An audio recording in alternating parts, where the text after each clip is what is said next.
Welcome to Stories with Traction, unedited and unfiltered. These are real conversations with leaders who have walked through trials and triumph. In a world of AI-polished soundbites and scripted perfection, this podcast isn't about being flawless. It's about being purposeful. I'm your host, Matt Zaun. We're going to find out what drives these leaders, what's their story, and how can we learn from their experiences. Get inspired and enjoy Stories with Traction. I'm really excited for this episode because today I'm joined by Cody Hand. He is the founder of Speakers Collaborative. Welcome to Stories with Traction, Cody. Hey, thanks, Matt. Thanks for having me. It's great to be here. I appreciate your time. I know you're incredibly busy, so I really appreciate you spending time with us today. And I want to dive right in. Speakers Collaborative, some of the things that you do, what do you do for your clients? Take us through a little bit of your day-to-day, what that looks like. Thanks. So the Speakers Collaborative at its core is an organization that is designed and developed for up-and-coming speakers and authors, thought leaders, to go through a very intensive 6-week process. And then at the end of that 6-week process, we put them on stage in front of a live audience, in person and live streamed audience. That 6-week process covers everything from how to pick your topic, how to narrow your topic down. We cover everything from what to wear, how to be on stage. And it's very intensive. And I will tell you, Matt, we don't take people who have stage fright, right? This is not therapy. This is not somebody who has an idea that they might want to be a public speaker. These are people who have been on a stage before and want to do it more, or have a book that they really want to get promoted. Or, a lot of your clients are CEOs. They are CEOs who have a tremendous wealth of knowledge that they would like to start sharing with a broader audience. And so we take those amazing humans, 5 of them at a time, put them through that cohort process. And at the end of that, put them on stage with a professional crew and get all of the content they could ever hope for to market themselves. But we also put them in front of a live audience so they can get the feel for an audience, the feedback from the audience, and build their own community while we're building the Speakers Collaborative community. Great. Thanks for sharing that. So one of the things I want to focus on is the stage dynamics of what it means to be a vibrant, captivating speaker.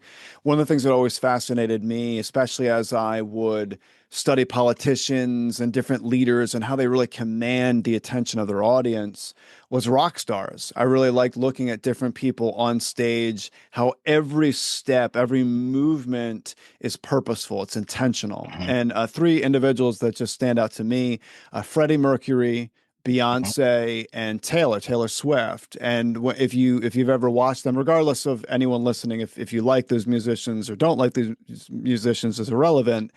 They were incredibly intentional with the way they held the microphone, with the way that they would move their body in ways to get responses from an audience. And I've always found this fascinating because you could take someone that has a mediocre content in their speech, but if they're incredibly dynamic on stage and their delivery is incredible, you could take a subpar speech and make it exceptional based on their ability to capture the attention of their audience. So a part of the 6 weeks is knowing how to handle yourself on stage, part of it. Absolutely. In fact, we have a guest coach that joins us during that process named Ty. And one of his most important points that took me a long way in my journey and has helped other clients is you talk to your audience as if you're talking to one person. And I think those 3 artists that you mentioned, one of the things they did was they make everybody in the audience feel like they're singing directly to them. And it's everything from how you look at your audience, the fact that you need to look at your audience, the language you use. So instead of getting up on stage and addressing the crowd, you all are here tonight, you use singular language. I'm here to talk to you about this issue because, Matt, when you hear I'm here to talk to you about this issue, what you hear is they're talking to me directly. And so you're immediately more engaged with them and you're immediately in tune with what they're saying. So yes, part of what we discussed in the Speakers Collaborative. And we do this more than really the messaging itself, because to your point, mediocre content with a very engaged speaker suddenly becomes epic content. And so we focus as much on stage presence, how to talk to your audience, how to behave on stage as we do on the content itself. This episode will be back after a quick break. Are you ready to significantly improve your strategic storytelling skills? If so, join my free storytelling challenge. Once you sign up, you'll get quick, impactful exercises for 5 consecutive days. Whether you want to boost your sales, enhance your marketing, or build a more vibrant company culture, this challenge will give you the tools to make that happen. Just check out the link in the show notes to get started. Okay, back to the episode. One of the things that I continue to tell my audiences is they need to be better speakers because of AI. No one is really talking about this, but one of the things that I've experienced is this, and there's a major fraying of trust. And what I mean by that is it took me years to become what I would consider a competent writer. Years and years and years of writing and writing and writing. And now that everyone has that ability with AI software, I've seen this time and time again where let's take a C-suite executive. They'll utilize something like a chat GPT, they'll input information, and they'll spit out these incredibly engaging emails, blogs, articles, and I'll read something and I'll think, wow, this person really knows how to communicate. They're really engaging. And then I'll meet with them in real life and they're a complete bore. They do not know how to connect. And there's a major fraying of trust. And a lot of teams are seeing this where their Yeah. leaders, it comes across like they know how to communicate. And then they'll get in a meeting situation with them. Or let's talk about like a CEO presenting to the entire company, hundreds of people, and they're not engaging. They're not able to connect. So with that said, what would be like a mistake, like a common mistake you would see a leader do that you would say, ooh, like that is definitely something that needs to change? What would be one of those mistakes that you've seen? The most common mistake is memorizing your talk. And I say that because when you memorize your talk, you remove your personality from the delivery and you remove the human imperfection that comes with giving a talk. And an audience, when you deliver a memorized conversation, your audience, number one, knows your brain is not in this and your emotions are not in it and they feel it. The second is when you deliver a talk flawlessly. And when I say flawlessly, I mean literally no stutters, no stammers, as if you are just reading it in your head. They know that you aren't in it and you aren't behind it. And more as people are exposed to AI generated content, they know if you deliver it flawlessly. If I deliver something that I had written from Chat GPT and I didn't make any mistakes, everybody's going to know where it came from, right? But if I deliver it and occasionally I have to pause to remember where I am in my desired flow, if I have to correct myself, if I have one stammer, now I'm a big fan of getting rid of as many verbal tics as you can, but if I don't have any in my talk, it's not me. And that's the fastest way to lose your audience, is to get up and just in your head read what you've memorized. Yeah, it's a really good point. Also, it's agonizing from a time perspective. I remember It's horrible. when I first started speaking, I would memorize every single word, and when I practiced my talk, it was like a script. It was every word. It took so much time until later on I transitioned into certain bullet points, focusing on Mhm. core concepts of that presentation. So I really appreciate you sharing that. Now, I wanna backtrack a little bit. I want to talk about let's say you as a child, because this what you do now is very interesting. Very few people do it. There are people that do what you do, but very few on a global scale. So I want to talk about how you transitioned into this. So take me back to 10-year-old Cody. When you think back to your childhood, what did you want to do? What were you thinking about doing? Take me there. It's funny, I don't have a direct path, but 10-year-old Cody was raised on stage. I was raised in front of crowds, mainly through music, choirs and singing and drama. I am not very athletic, and so I had to pick an outlet that was not athletics because I was knock-kneed and I would trip when I ran, and so I just stopped running. Um, so I got on stage, and I spent most of my childhood and my teenage years performing on stage, and so I really got to the point, Matt, where I related to people better when I was talking to a crowd from a stage as opposed to one-on-one conversations, which I've actually had to work on those one-on-one conversations more than I've had to work about on being on stage. And so 10-year-old Cody knew he wanted to do something in front of people. Now, when I was in high school, I grew up in a very poor community, and all I wanted to do was escape that very poor community.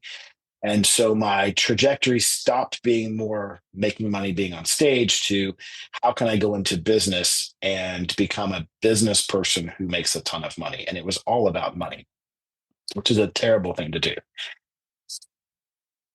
Went to college, got an academic scholarship, went to a very small college, had a great education, great experience, got to go overseas, fell in love with the concept of international business.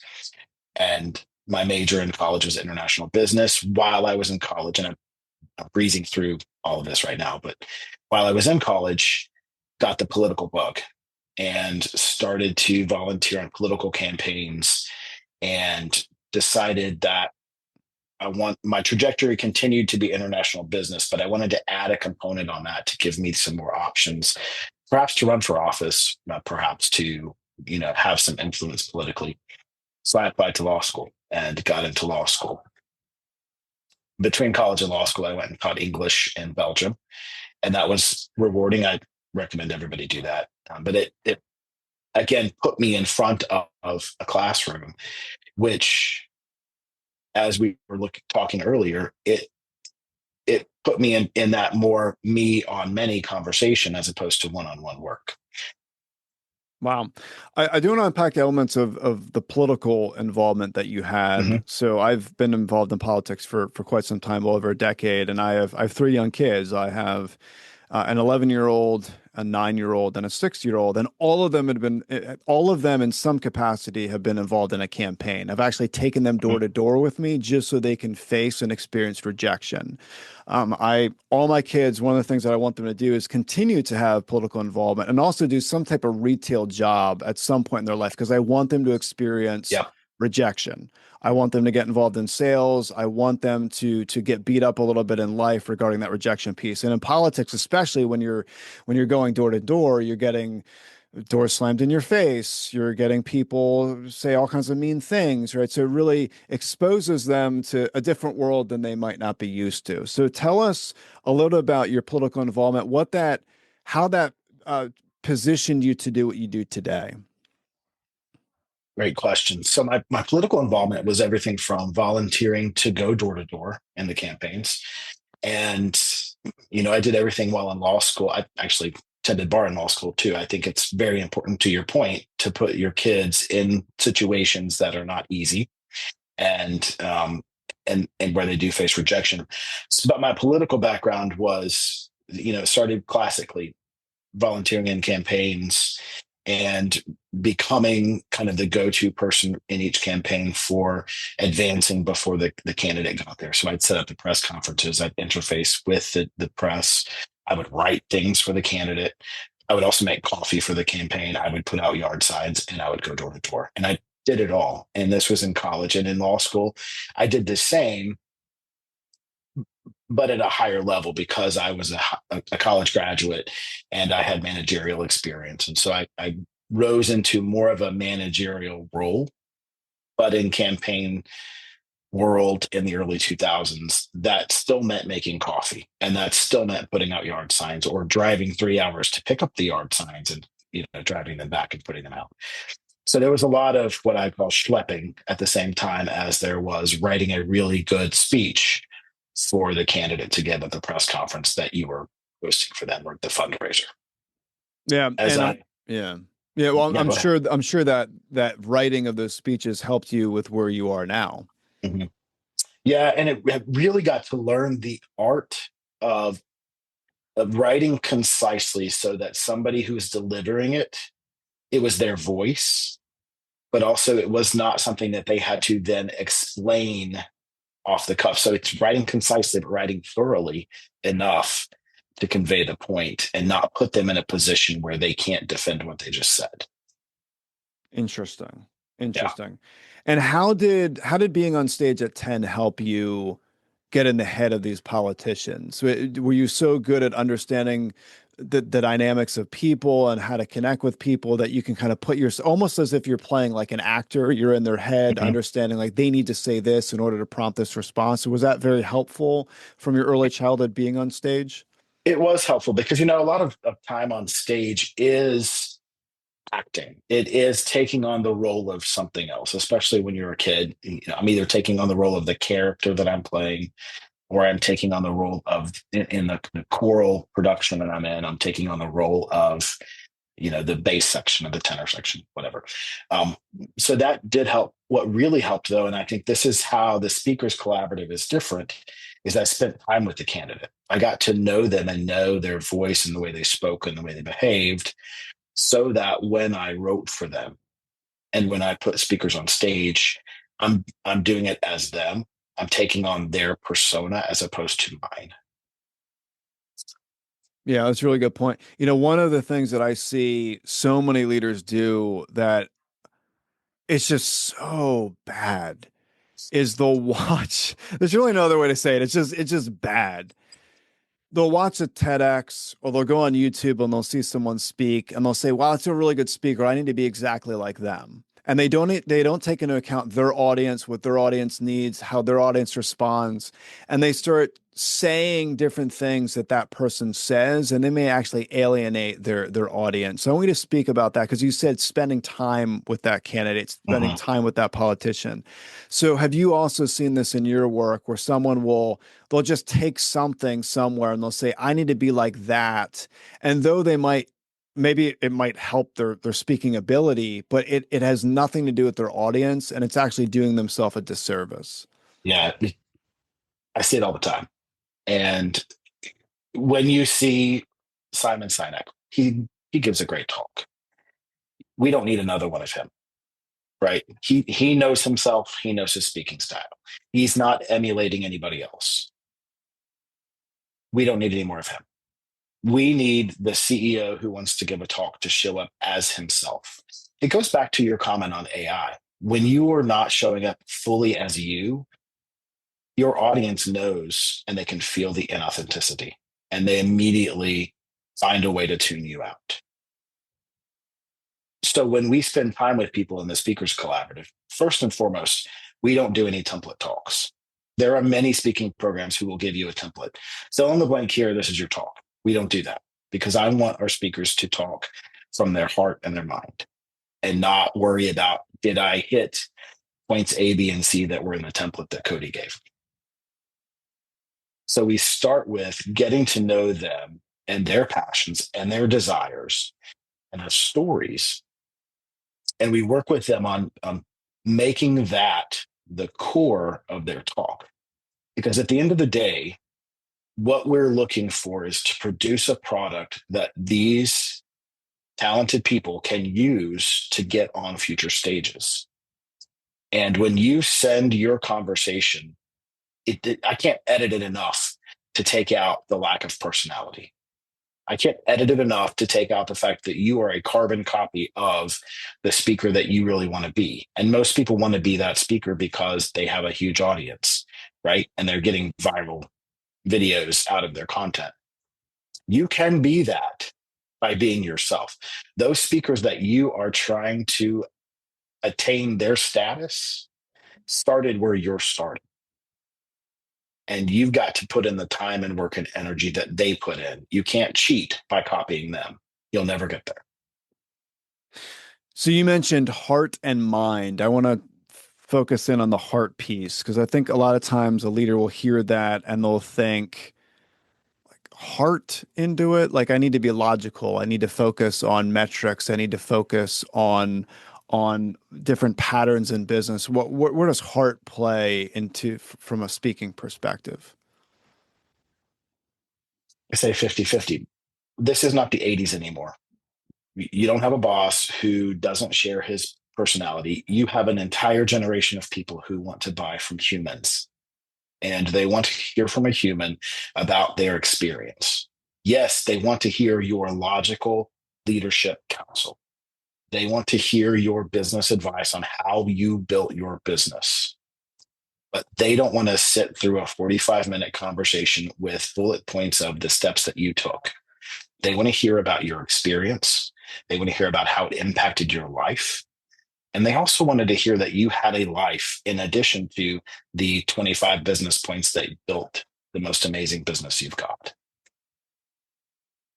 It's a really good point. I want to talk about maybe changes in speaking because you had mentioned, this isn't the 80s anymore. And speaking of that, it was interesting because years and years ago when you had let's say political speech writing as an example, it was written according to sitcoms, right? So as Uh-huh. sitcoms were emerging, if we take let's say a Seinfeld type show, there would be certain stories and then it would pivot and shift to a different story. So you had to recognize, right, if a lot of people, a lot of your audience members are watching sitcoms, this is where their attention span is. This is where we need to insert a story here.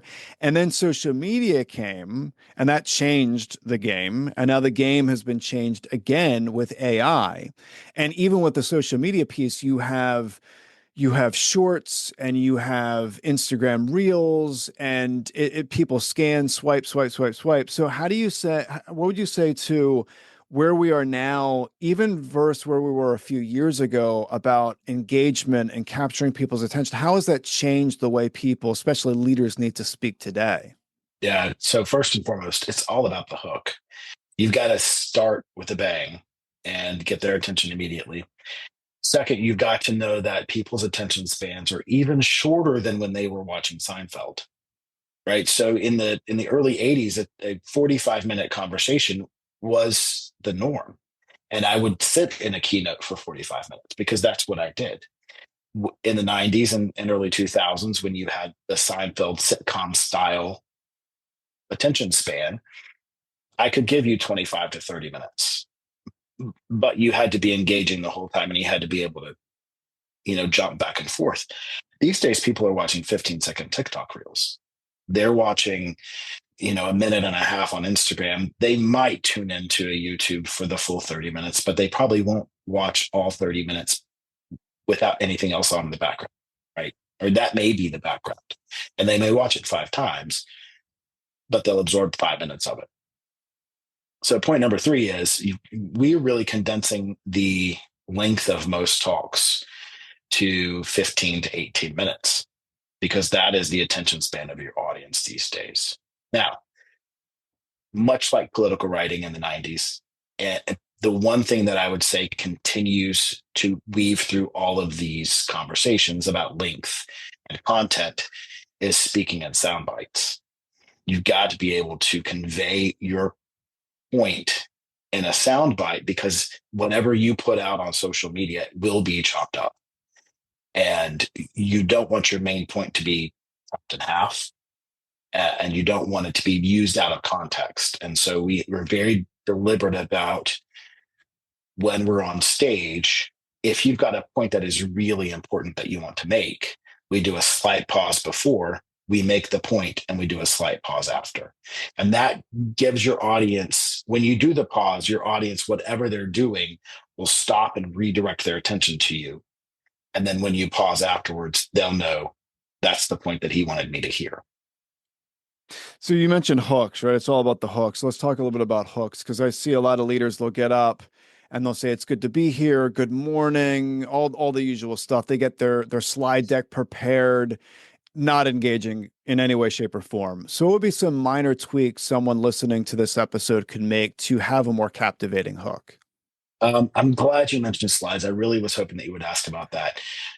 Don't do them, first of all. People don't have that attention span anymore. If you've got charts and content that you want them to see at the end of your talk, throw up a QR code and let them visit that later. You want them to focus for the very short amount of time on you. You also want to lead with what I call a flashbang sentence, either a flashbang sentence or start telling your story. And you can introduce yourself and your expertise after that. So you can start with the conclusion that you want to end with. For me as a lawyer, it's much like legal writing. There's a bunch of theories about how you should structure your writing in law. And I'm a big fan of starting with the conclusion and then working your way through the argument. And I'm the same way with talking. Start with the conclusion, then introduce yourself, and then finish your talk. I love it. That's awesome. Thank you for your time today. I really appreciate your time. And there are three specific things I'm going to take away from our conversation. The first is you said, talk to your audience as if you're talking to one person. I think that's wise on so many different fronts, especially from an anxiety perspective. If people are so focused on the hundreds of people out in front of them, it could be very anxiety inducing. So I really like that point that you had mentioned. The second piece is the mistake of memorizing your talk word for word. You said it removes your personality from your delivery. That is so powerful. I really appreciate you mentioning that. And then the third and final piece is it's all about the hook, recognizing that the first few seconds of you sharing something needs to be captivating. It needs to pull your audience in. I think there was a lot of wisdom in what you said. Cody, if anyone wants to get more information on what you do, they want to get more information on Speakers Collaborative, they want to become part of what you do, where's the best place they can go to get that information? Two places. First is thespeakerscollaborative.com. So it is the Speakers Collaborative on the website. And then the second is my LinkedIn, which is Cody Hand is my LinkedIn profile. Perfect. I'll include that in the show notes. People could just click and go from there. Again, thank you so much for your time today. Awesome. Thanks, Matt. Thank you for listening to the Stories with Traction podcast. If you found this discussion helpful, please leave a review, since positive reviews help others find these conversations. New episodes drop regularly, so stay tuned. And remember, if you want to persuade with power and inspire those around you to take action, you must share more stories.